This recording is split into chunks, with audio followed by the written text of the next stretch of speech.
खुश आमदीद। इस वीडियो में हम कवर करेंगे कि आपने आरपीए एच एच क्लस्टर को किस तरह इस्तेमाल करना है रैपिड पोलियो असेसमेंट्स के दौरान डेटा कलेक्ट करने के लिए। जैसे कि हमने पिछली वीडियो में आपको बताया था, आपने ऐप को डाउनलोड करना है, इंस्टॉल करना है, उसको परमिशंस देनी है और फिर अपनी लॉगिन इंफॉर्मेशन उसमें एंटर करनी है, जो कि आपको या तो आपके पास पहले से अवेलेबल थी या फिर आपको मैसेज कर दी गई। जब आप लॉग इन करेंगे तो आपको ये डैशबोर्ड स्क्रीन नजर आएगी। इस डैशबोर्ड स्क्रीन पे आपने सबसे आखिरी वाले मॉड्यूल यानी कि आरपीए एच एच क्लस्टर को प्रेस करना है। उसको प्रेस करने के बाद आप देख सकते हैं कि आपका नाम ऊपर शो हो रहा होगा, जैसे कि यहाँ पे गेस्ट हो रहा है। और फिर आपने प्रोविंस सेलेक्ट करना है।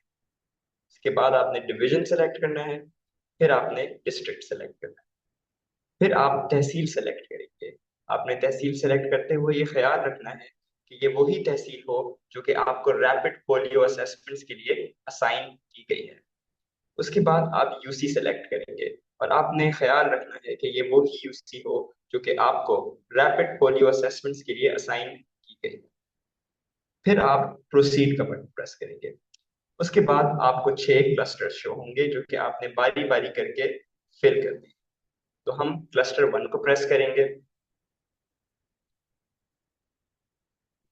उसके बाद हम देख सकते हैं कि हम क्लस्टर 1 के अंदर चाइल्ड इंफॉर्मेशन एंटर करना शुरू कर सकते हैं। तो आप ऐड चाइल्ड का बटन प्रेस करेंगे। उसके बाद आप बच्चे का नाम रिकॉर्ड करेंगे। फिर बच्चे के वालिद का नाम रिकॉर्ड करेंगे। फिर आप हाउस नंबर रिकॉर्ड करेंगे। ये हाउस नंबर वो है जो कि ये घर आपके क्लस्टर के अंदर बनता है। यानी कि अगर ये आपके क्लस्टर के अंदर पहला घर है जहाँ पे आप सर्वे कर रहे हैं तो ये 1 होगा। अगर ये पांचवा घर है जहाँ पे आप सर्वे कर रहे हैं तो ये 5 होगा। ये ध्यान रखिएगा कि इस सवाल में आपसे घर का पता या एड्रेस नहीं पूछा जा रहा है। ना ही ये पूछा जा रहा है कि जो नंबर पोलियो टीम्स दरवाजे पर लिख के जाती हैं। ये नंबर वो नंबर है जो कि आप ये घर आपके क्लस्टर के अंदर बनता है। फिर आप बच्चे की उम्र सेलेक्ट करेंगे। ये उम्र महीनों में दी गई है, 1 माह से छोटे बच्चे से लेकर 60 माह यानी कि 5 साल के बच्चे तक। आप इसको ड्रॉप डाउन लिस्ट में से प्रेस करके सेलेक्ट करेंगे। फिर आप वालिद का या किसी घर वाले का फोन नंबर रिकॉर्ड करेंगे। इसके बाद आप बच्चे की पोलियो वैक्सीनेशन की इंफॉर्मेशन कलेक्ट करना शुरू कर सकते हैं। तो अगर पहला सवाल जो आपसे पूछता है वो ये है कि क्या बच्चे की उंगली पे पोलियो की फिंगर मार्किंग का निशान लगा हुआ है। अगर लगा हुआ है तो आप यस प्रेस करिए। अगर आप यस प्रेस करते हैं तो आपसे बच्चे की फिंगर मार्क की तस्वीर की रिक्वेस्ट की जाएगी। आपने इस पे upload image of child's finger वाले आइकॉन को प्रेस करना है। फिर आपका कैमरा एक्टिवेट हो जाएगा। इसमें आपने बच्चे के थंब का मार्क बिल्कुल इस तरह लेना है ताकि उसकी शक्ल या कोई उसकी आइडेंटिफाइंग फीचर्स उसमें नजर ना आए।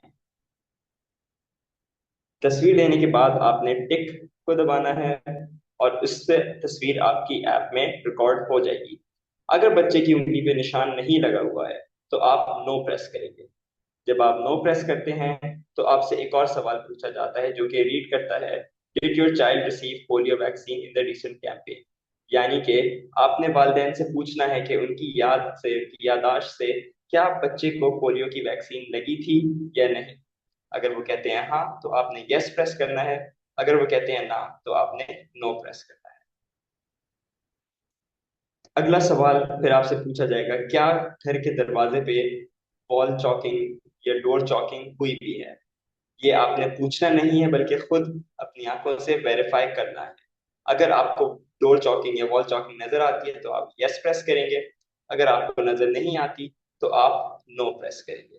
अगर आप नो प्रेस करते हैं तो आपको एक और सवाल नजर आएगा जिस सवाल में पूछा जा रहा है कि क्या आपने वालिदैन से पूछना है कि क्या पोलियो टीम ने आपके घर को विजिट किया था। अगर वालिदैन कहते हैं हाँ तो आपने यस प्रेस करना है। अगर वो कहते हैं ना तो आपने नो प्रेस करना है। फिर हमारा बच्चे का तमाम डेटा रिकॉर्ड हो गया है। इसके बाद आप रिमार्क्स में कोई भी ऐसी इंफॉर्मेशन जो आपको लगता है कि इस सर्वे में कवर नहीं हुई है वो एंटर कर सकते हैं, लेकिन रिमार्क्स का सेक्शन रिक्वायर्ड नहीं। तमाम इंफॉर्मेशन रिकॉर्ड करने के बाद आपने ग्रीन सबमिट बटन को प्रेस करना है। जब आप उसको प्रेस करेंगे तो आपको ये एक और स्क्रीन नजर आएगी जिसमें आपसे वो पूछेगा कि आप ये फॉर्म सबमिट करना चाहते हैं या नहीं। आपने यस गो सेव को दबाना है अगर आप इंफॉर्मेशन के साथ सेटिस्फाइड हैं। और फिर हम देख सकते हैं कि बच्चे का डेटा हमारे फोन में अब शो होना शुरू हो गया है, क्लस्टर में रिकॉर्ड हो गया है और साथ साथ क्लस्टर में गिना भी जा रहा है, जैसे कि क्लस्टर 1 के आगे 1 लिखा हुआ है। तो इससे हम वेरीफाई कर सकते हैं कि डेटा हमारे फोन में रिकॉर्ड हो रहा है। इसी तरह आपने फिर दोबारा से ऐड चाइल्ड दबा के अगले घर से अगले बच्चे का डेटा रिकॉर्ड करना शुरू करना है और इसी तरह आपने 10 बच्चों का डेटा कलेक्ट करना है हर क्लस्टर के अंदर।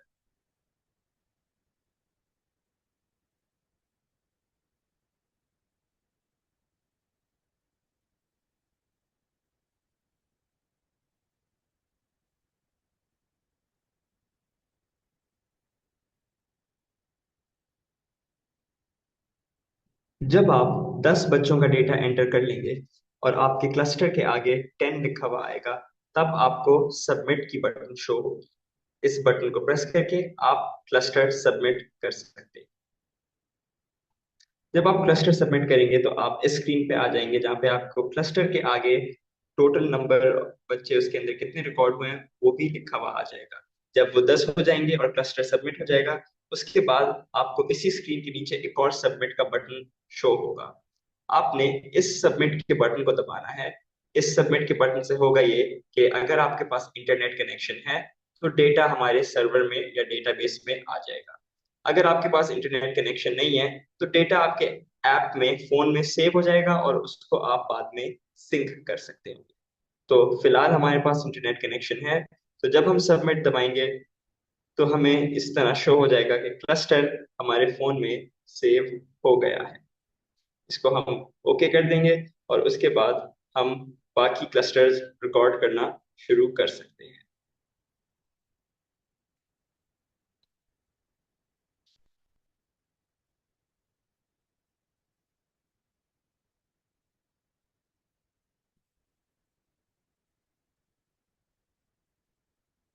जब आप अगर आप ऐसी जगह पे हैं जहाँ पे इंटरनेट अवेलेबल नहीं है तो आपका डेटा फोन में सेव हो जाएगा और आपको डैशबोर्ड पे अनसिंक रिकॉर्ड के अंदर शो हो रहा होगा।